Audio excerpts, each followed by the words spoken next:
Warning. Trigger alert. Well, maybe. Just in case. Oh, there you are. The status quo.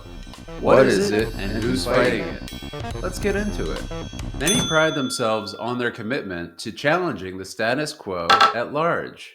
The only question is, which one? Status quo is defined as the existing state of affairs, especially regarding social or political issues. Many groups claim to challenge the status quo, but who is challenging the status quo of those groups? They may align themselves with various causes, challenging the very notion of conformity itself. But what happens when the masses within these groups start to all sound alike, perhaps even dress alike? Can they really claim to be so challenging or nonconformist or patriotic? The nonconformist stance isn't just occurring on one side of the spectrum. It's on the left, the right, the center.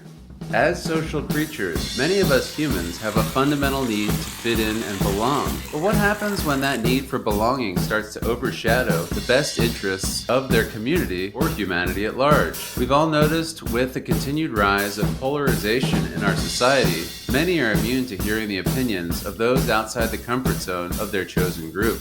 This is why I appreciate the work of various journalists directly challenging and or giving voice to all sides of the spectrum, like Lex Friedman, Janet Reno, Jerry Seinfeld, at least one of them, right? Based on the assumption about human nature that power corrupts and that power dynamics are at play in all organized or disorganized groups of people, wouldn't there be a need to stay vigilant of the said powers that be within any particular group? I mean, human nature travels far and wide, after all. So long story short, though you may feel that your group is fighting the good fight and challenging the status quo at large, who's challenging the status quo of your group? Is it me? Is it you? Oh, and one more thing, stay around the clock. Thank you.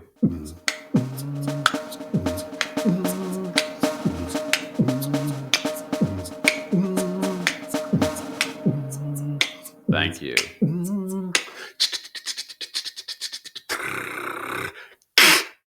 Surrender pants. Surrender pants.